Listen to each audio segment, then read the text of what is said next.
Lucy sits in the chapel alone, reading the Aurora article about Sunny and Natalia. Sidwell arrives, and it is only them and Natalia's casket. He wasn't expecting to see Lucy, but she said she was his friend and had to be there for him. Lucy is also sorry that he has to cope with media coverage of Sunny and Natalia today, of all days. Lucy says she enjoyed working with Natalia, who she describes as an excellent woman. Sidwell is anxious that if Marco does not find out what happened to her, he would never be able to rest easy. Lucy cannot believe Sunny was involved, but Sidwell argues it is too soon to rule out any possibilities.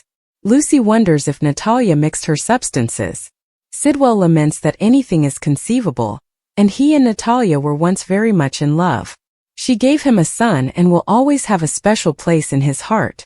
However, he thinks that the unanswered questions surrounding Natalia's death will torment his son for the rest of his life. Lucy suggests that she call in favors to have this news report retracted. Sidwell adds anything she can do to relieve Marco's discomfort would be greatly appreciated. Can Alexis get through to Marco? Marco reads the Aurora article in his hotel suite, while ignoring Lucas' text messages. Alexis arrives to give her condolences and soothe him, despite the fact that the newspaper article states that Sunny did not kill his mother.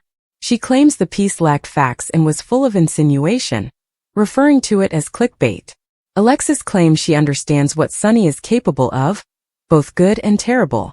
She knows he wouldn't damage Natalia, him, or Blaze because family is everything to Sunny. She knows he has his mother's memorial, therefore she will leave him. Alexis goes and Marco receives additional texts from Lucas, which he ignores. What is Michael planning?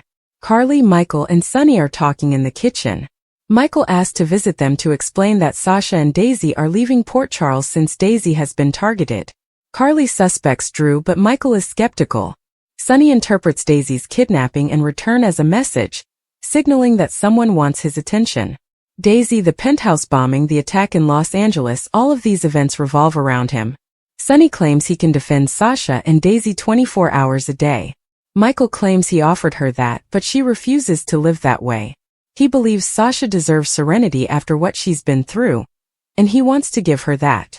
He just needs them to help him get through this. He adds Sasha is bringing Daisy for her routine vaccinations, and Jason will drive them to their next destination. Michael believes he needs to prepare for his next fight, a visitation hearing. If he loses Wiley and Amelia to Drew and Willow, he will have nothing left, thus he cannot allow them gain custody. Isaiah sets some rules at the hospital. Isaiah checks in on Willow, who is pleased to be working with him today. She notices Lucas on duty and knows he will not let her work with him on his services. Isaiah said she is a good nurse and whatever is going on he figures Lucas knows. Lucas approaches them and gives Willow some exams to complete, speaking in a monotone and impersonal tone.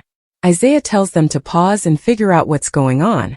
Isaiah thinks they need to find a way to be friendly at work. Lucas reveals that he and Willow are on opposing sides of an important issue. Willow claims Michael pulled her children away from her, and Lucas claims he made it obvious that Drew should not be around them.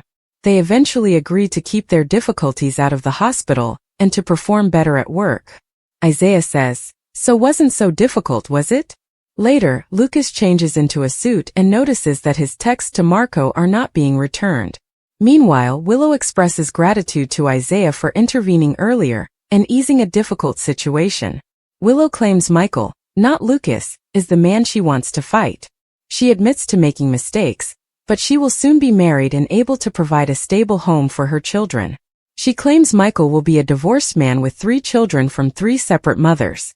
Isaiah claims he have never heard her speak like this before. Willow claims Michael drove her to this, and she recalls taking Daisy. Anna is suspicious. At Anna's, she is on the phone ordering a background check on S. Vaughn. Felicia enters and Outback rushes out of a bedroom with Anna's shoe. She yells at Emma to leave here. Emma rushes out. Anna informs her that Outback ate her shoe and wonders how she got into her room. Emma claims she must have left her door open while looking for a top to borrow. Anna exclaims that they're vintage, from Milan, and older than her. Gio arrives and he, Emma, and Outback flee to evade Anna's fury. Felicia inquires about the status of her relationship with Emma. Anna admits she is concerned that Emma is in peril. She does not like the person she is seeing, Vaughn, and he is far too old for her. Felicia brings up the age difference between herself and Robert. Anna claims Robert was a good man, she got lucky, and she pledges she'll find out who Vaughn is after running a background check on him. Felicia reveals that Vaughn works at the PCU facilities, which puts him in contact with Dalton, and she wonders if they are both implicated in what happened to Emma in California. What does Jack want Joss and Vaughn to do? Vaughn and Joss meet Jack in his office. Vaughn suspects Anna is after him. Jack says she will most likely investigate him, but Vaughn claims he has a perfect background. Jack observes that this will raise even more red flags for someone like Anna, who is one of the best agents he's ever worked with. Jack calls and Anna has already run a background check on Vaughn. He insists that if they are to achieve this, they must fully commit and become the most convincing couple this community has ever seen. Danny stops by the pool to check on Sasha, who is spending the day with Daisy. Dalton arrives, grabs a lounge chair, and complains to Rocco that there are no fresh towels. Rocco promises he will receive some. Rocco and Danny talk at the towel station, and Rocco informs Danny about Britt and his parents, as well as Jason's feelings toward her. Rocco claims Danny's father helped a lot, but he still wants answers. Rocco informs him that he has written to Britt's mother for help. Dalton demands towels from the boys and believes they should be paying attention to the guests. Gio and Emma come out back in tow and Emma recognizes Dalton. Later, as Sasha is about to depart, Rocco stops to chat to her. He asks Daisy if she knows her voice. Sasha believes this, as do most mothers, and she also spoke to her while she was in the womb, which she believes helps. Rocco then speaks with Gio and expresses his gratitude for the opportunity to collaborate today. Gio agrees, saying it's wonderful to see him on neutral ground. After swimming, Dalton sees Outback sitting in his chair and screams at Rocco and Danny for ruining his experience. Dalton approaches Gio and tells him that he wants to speak with the manager, and that these two boys should be fired. Emma hurries up and claims the dog is hers, and she snuck her in, so don't blame the boys. She claims she can make amends to Dalton by devoting her time to help him. He admits he could use an additional hand, and so can Joss, so that's fine. Lulu asks Jason something at Lulu's and wants him to understand that he can never talk to Rocco about Britt again. Lulu admits that this surprised her and Dante because they had always planned to tell Rocco about Britt. This entire situation brings up unpleasant memories for her of a very dark time. Lulu doesn't see how he could depict Britt in a positive light. Jason claims he knew a different Britt than she did, and they both had to accept that two versions of her existed. According to Jason, Britt realized what she did to Lulu was wrong and changed. He claims he severely harmed Britt when he married Carly, and all he can do is make sure everyone knows the good and terrible about Britt. Lulu does not want to hear about her positive side, but Jason informs her that Rocco does. However, he states that he will not speak to Rocco about Britt again. Lulu expresses gratitude, but is concerned about the damage done. Rocco has been distant and avoided her. Jason argues that the youngster only needs time and to believe that he loves her and Dante. She thanked him for helping her feel better. Jason says he had to get moving because he has somewhere to be. Later, Alexis checks on Lulu and discusses the hit piece on Sunny. She feels that doesn't seem like Aurora or Curtis style. Lulu claims it has nothing to do with her because she does not work for the newspaper. Alexis would like her assistance with the situation. In the show's final moments, Alexis begs Lulu if she can find out who authored the hit piece about Sunny. Lulu asks why. Alexis wants to protect Christina and mentions how this affects Laura as well. Lulu owes her family everything, therefore she'll gladly help. Anna hangs up the phone and informs Felicia that Vaughn's background is squeaky clean, too clean. She promises to do everything it takes to figure out what's going on with him. According to Jack, Joss's undercover job has given them a hint, and Dalton's cloned phone shows that he is not updating anyone electronically. So he's utilizing a messenger to keep his employer informed. Dalton arrives to the church and reports to Sidwell. Sidwell claims his kid will be coming any minute and does not want him to see them together. Sidwell explains that their common buddy is dissatisfied with his development and is planning a meeting next week. If Dalton does not have the answers, he will face severe consequences. Michael arrives at the hospital to meet Sasha, and Willow notices them. At the pool, Emma informs the boys that she will be working with Dalton, and not just to get them off the hook.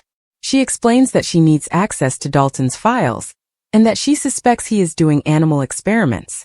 She's been trying to stop him for over a year, starting in California, and this is her best chance.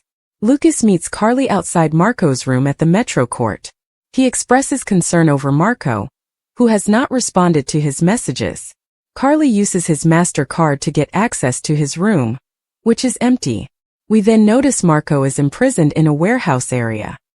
He pounds on the door, yelling that they do not want to do this. Jason stands on the other side while he pleads for aid. Back at the church, Sidwell stands over Natalia's casket and says, "May you find the peace in death that life rarely gives you. I pledge to take good care of our son." Someone enters and Sidwell expects Marco.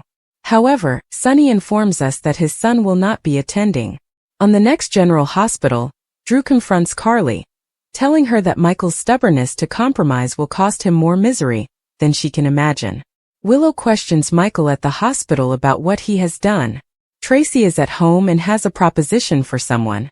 At the chapel, Lucas warns Jason, "His blood will be on your hands." Finally, Sonny cries at Sidwell, "You got your son into this, get him out." General Hospital spoilers seem to hint that the show's writers may have made a significant error with Michael Corinthos. That's because he spent the most of the last year at a burn hospital in Germany, but it appears he's fully recovered in such a short period of time. How is this possible?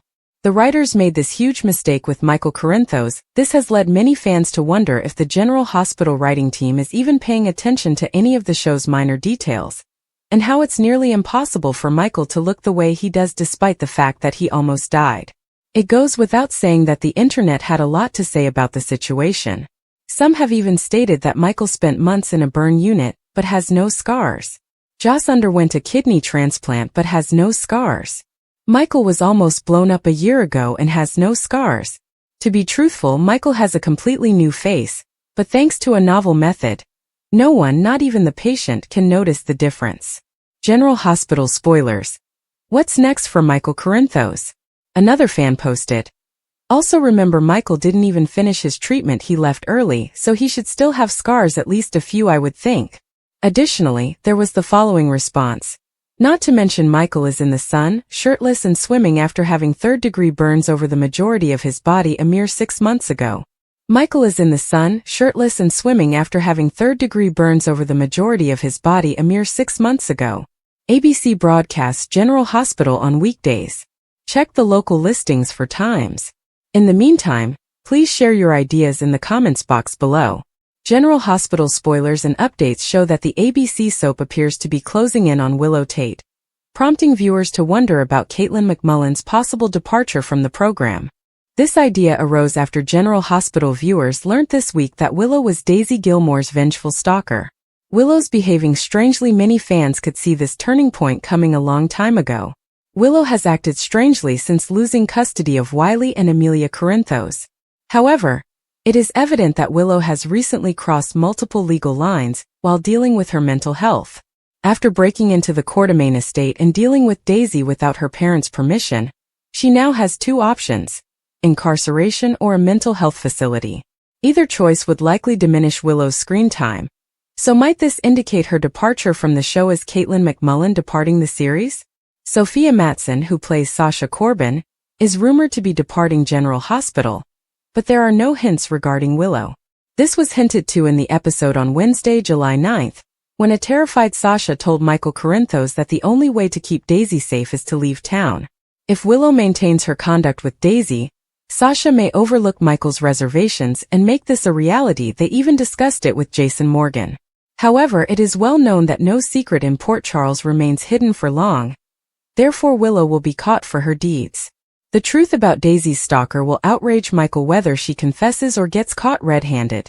The reality of Daisy's stalker will be revealed, leaving Michael outraged. This predicament will also place Willow in a tough position. Some have suggested that Willow may have dissociative identity disorder, which might explain her strange behavior. If this is true, Willow will require medical assistance to manage the situation. Even if Willow is only experiencing a mental health crisis, this breakdown must be addressed. On the other hand, it's conceivable Willow is merely embracing her darker side as a result of Drew Kane's influence, which may land her in jail, even if only briefly. Regardless, Willow will most likely be missing from the program, even if just for a short period of time. Could this be a strategy to set the stage for a recasting of her role? Michael had spent the entire day pacing his penthouse, fists clenched and jaw tightened. Even after hours of going over every legal document and conversation he could recall, the strain in his muscles would not let go. His heart beat with the same unrelenting cadence that had possessed him when Willow informed him that she and Drew were considering filing for shared custody of Wiley and Amelia. He had anticipated it in whispers and heavy silences, but hearing the words spoken aloud triggered something within him. And it wasn't just rage. It was also betrayal, sadness, and most importantly, a deep foreboding fear. Willow had changed since her illness, when death brushed past her shoulder, leaving a chilling reminder in its wake. She stopped clinging to the past. Her need for stability now included separating herself from Michael's overprotective presence. But she didn't see, and none of them seemed to understand, that Drew Kane was not the man they believed he was. Michael was certain that something darker lay beneath his polished surface.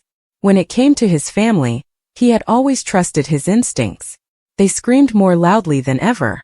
Michael had once thought of Drew as an ally, someone who had stood by his side against Victor Cassadine, and who he trusted with Aurora Media.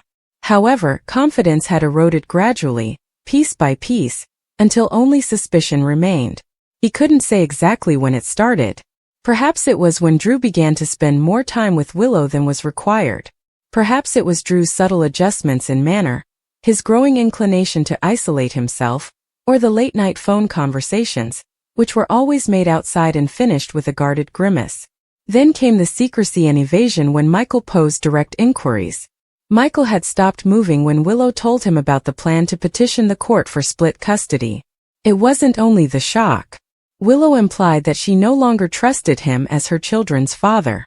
Even worse, she trusted Drew instead. "I'm not saying you're not a good father," Willow whispered softly, sitting across from him at the kitchen table, her fingers curling around an untouched mug of tea. "However, they need balance. They require steadiness. Drew gives that, he's grounded and calm." "He's not their father," Michael said sharply. "No," she confessed. "However, he is becoming a constant in their life. You're always in the midst of a conflict, Michael. Whether you admit it or not, you are still a part of Sunny's universe. I don't want the kids to grow up in that shadow." Not because she was wrong. He was aware that his life was far from perfect, but because she had made a decision without him. She had already gotten Drew involved. They had talked about lawyers. They had drafted plans. What's the kicker? Drew was okay with it. More than satisfactory. He backed it. Michael couldn't let this happen. Not simply because of his ego, not because of the emotional pain of losing Willow, but because something about Drew didn't feel right. The more Michael dug, the worse things got. In the days that followed, Michael quietly began inquiring around. He approached Spinelli first, always discreet and faithful. "Keep this between us," Michael had stated. "I need to know who Drew has been talking to. Keep track of his calls. See where he's been traveling." Spinelli's findings were not instant, but what he discovered chilled Michael's blood. "There's a pattern," Spinelli said, tapping on his tablet. Drew maintained continuous contact with an encrypted phone number tied to a fictitious shell firm. It is based in Washington, D.C., and is linked to a private intelligence firm. Their records are more tightly classified than the FBI's. And get this, it intersects with contacts tied to a known acquaintance of Agent Brennan. Michael hesitated. "As in pikemen?" Spinelli sent him a sharp glance. "As in the same individuals who followed Sunny. The same people who almost killed Dex." It didn't make sense at first. Why would Drew be speaking with someone from Pikeman's circle? He'd been outspokenly against Sunny's actions. He had almost gone to prison on Sunny's behalf. But the more Michael thought about it, the more the puzzle pieces rearranged themselves, creating a terrifying potential. Drew was not defending Willow. He was positioning himself. Every step he'd made since leaving Pentonville was premeditated. "I'm joining Aurora again. Moving closer to Willow. Reinventing himself as a noble co-parent." If he was working for someone, if he had been recruited, blackmailed, or even willingly united with pikemen, he was more than just a threat to Sunny. He posed a threat to Michael, the children, and the continuation of the Corinthos legacy. That realization struck Michael like a freight train. He couldn't let the custody struggle continue. No, not without first exposing Drew. But he couldn't bring up his suspicions with Willow. Not yet. She would not believe him. Not when Drew had earned her entire trust. She might interpret it as desperation, jealousy, or worse, sabotage. No, he needed to be wise. Tactical. Calculated as his father would be. Michael gave Carly a surprise visit next. He discovered her at the Metro Court, checking the books behind the front counter. She looked up and realized instantly that something was amiss. What happened? She inquired, a worried expression on her face. Michael dropped his voice. I need your help. And I need your trust. I believe Drew works for pikemen or someone connected to them. And he and Willow are attempting to abduct the children. Carly blinked and scoffed. Come on, Michael. That is extreme. I have proof. Or the beginning of it. I just need more time. And what precisely do you expect me to accomplish? Michael leant in. Distract him. Keep him busy. Keep him away from Willow long enough for me to figure out what he is hiding. If you still care about her, and those kids, you'll help me. Carly paused, conflicted between her devotion to Drew and her need to protect her family. Finally, she nodded. Okay. But this better not be about you being possessive. It isn't, Michael replied. It is war. He just doesn't realize it yet. Over the next week, Michael doubled down. He observed, waited, and intercepted. Spinelli discovered additional conversations between Drew and a second encrypted source related to offshore accounts. And just as Michael was about to go public, an unexpected twist threw the matter wide open. Dex. He arrived at Michael's door, wounded and limping, apparently having been in some sort of altercation. He hardly waited to be invited inside. I know who Dalton's working for, Dex remarked. Michael blinked. Dalton. Dex nodded. That isn't even his true name. I was following one of Pikeman's suppliers when I saw Dalton meet him. Not as a buyer but as a handler. He works as an inside man. He has been planted at Port Charles for several months. What about the whole story of being an ex-military striving for redemption? It's not real. He's there to keep an eye on anyone who might jeopardize Pikeman's new route. Michael sat slowly, his mind racing. So why target Sonny? Because Sonny knows so much. And he refused to play ball. And Drew. Dex paused. I believe Drew is working with Dalton. Or at the absolute least understands who he is. Perhaps they have dirt on him. Or perhaps he is willing. This altered everything. Michael's greatest worries had been confirmed and exacerbated. This was no longer about a custody struggle. This was a full-scale infiltration. If Pikeman had eyes within the Corinthos family and used Drew as a pawn, they could destroy everything from the inside. Michael stood, hands clenched. I'm ending this, he said. I am going to the press. To the feds. I don't care who dies as long as it's not my children. Dex placed a hand on his shoulder. Be wise. Move too quickly and they will gone. Let me handle Dalton. You focus on Drew. Take away his leverage. Fight the custody struggle. Win it. Keep the kids safe. This was a strategy. A risky one. But for the first time in days, Michael sensed clarity pierce through the turmoil. He would not lose his children. He refused to let Willow be manipulated. And he refused to let Pikeman destroy everything his family had built. Did they desire a war? They were about to receive one. General Hospital spoilers are available for the following 2 weeks.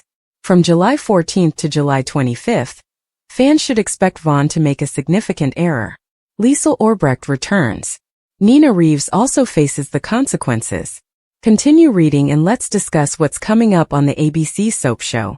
Natalia Ramirez's memorial. Before we get into the 2-weekers, let's go over what's happening from July 14th to 18th, 2025. There will be a memorial service for Natalia. Of course, Marco Rios will be present. I also expect Jen Sidwell to appear in order to make a positive public impression. It's unclear if Sonny Corinthos will pursue that explosive headline. If Sonny does show up, Marco is certain to be furious. Lucas Jones he will stress out over Marco. So it appears that Lucas will be concerned about Marco's retaliation against Sonny. Meanwhile, Anna Devane receives the findings of a background check on Vaughn. Anna will quickly recognize that Vaughn could be a WSB agent. Anna was able to connect the dots because Vaughn and Jocelyn Jack spent so much time together. She'll want to know what this has to do with Emma Scorpio Drake, however. Anna will direct some queries at Carly Spencer. Willow Tate attacked General Hospital. Spoilers indicate that Willow Tate is attacked at the hospital. Willow will interact with Michael Corinthos, Sasha Gilmore Corbin, and Daisy Gilmore Corinthos. So Willow might have another meltdown. Willow might try to find out where Sasha is going. Perhaps she can persuade Sasha to stay in town. However, this will raise everyone's suspicions. Meanwhile, Dante Falconeri notices something surprising. Could this be Liesl, who has received a message from Rocco Falconeri? The three most explosive General Hospital moments from July 14th to 18th. General Hospital spoilers. Next 2 weeks. During the week of July 21st, Rocco may speak with Liesl about Britt Westbourne. Lulu Spencer didn't want Rocco to know anything about Britt, but it's too late. What implications will Anna's revelation concerning Vaughn have for the inquiry of Professor Henry Hank Dalton? Plus, Portia Robinson may get closer to Isaiah Gannon.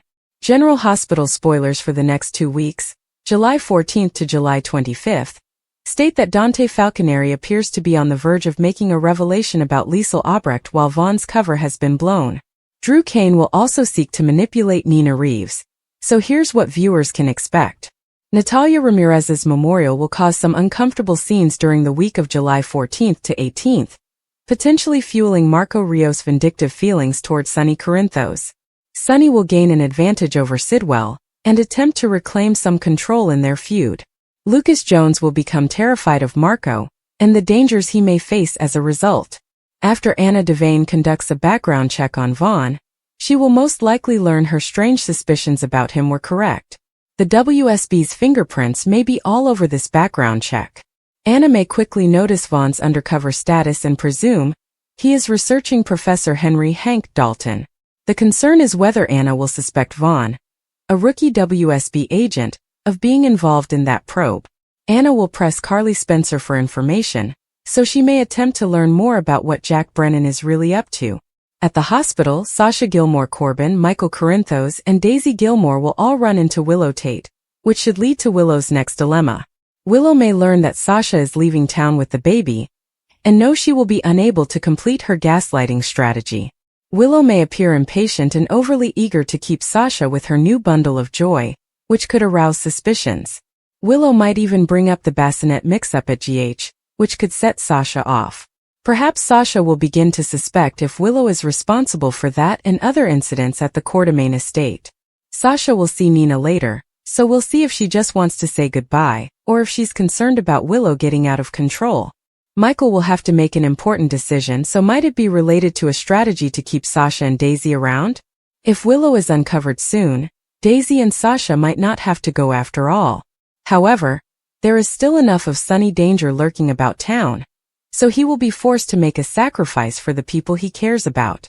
Carly Spencer may think it's best if Sonny spends some time on his private island apart from his family. When Drew announces another idea, Nina may be forced to pitch in. According to GH teasers, Nina will pay consequences for her past acts. Thus Drew may blackmail her again about what happened to Jacinda. Next, Dante will discover a surprise. Could Dante get a glimpse of Rocco Falconeri's email conversation with Liesl and raise the alarm? Regardless, Liesl will eventually email Rocco back, so they may schedule a meeting.